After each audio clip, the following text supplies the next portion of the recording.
We had these batteries we ordered, and it turns out they wouldn't charge. So the company did give me some money back, and I used them and ran them right down, and they still wouldn't charge. I suspected that. I then took some Makita batteries. These are 9.6 volt. I took them apart and diagrammed the wiring because I was thinking, well, I'm pretty sure my charger's working because it charges my other batteries.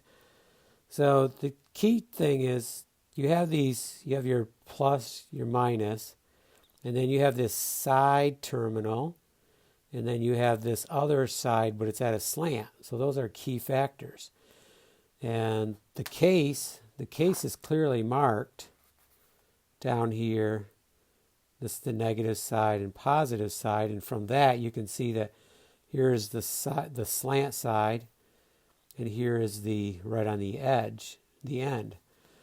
Now, I don't know if I can do this with one hand, but so I pulled out the battery. You can clip the top off, and this is upside down right now, so really it goes in the other way. But I'm using this to just hold it in place while I do some soldering. So I marked the two sides. So this is the plus side, and I know that because of here's the slanted end, and here's the one that's right on the edge. And if you match them up to the case, then you know which one's plus and minus.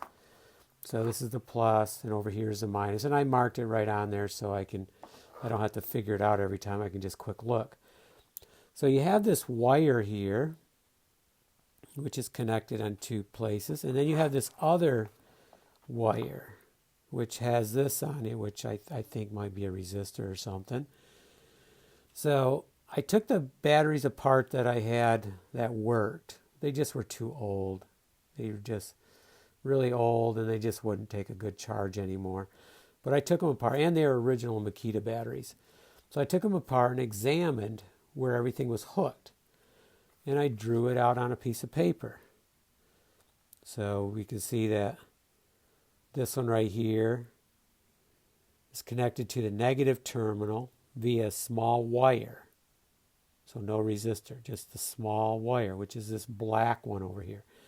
On this side, this is the one that's right on the end. This one connects to the side of the battery, so it's sensing the heat of the battery. So really, it can be the side or even the top, any place on the battery as long as it can sense the heat of it. And it's connected, it connects to the side of the battery, resistor at ends. So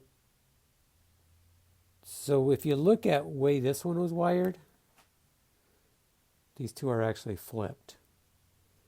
So what I need to do, and I'm pretty sure I got to double check this, but I need to desolder this one right here and desolder this one and flip them and solder them back in. And it's just, they're small wires, so it really doesn't take much.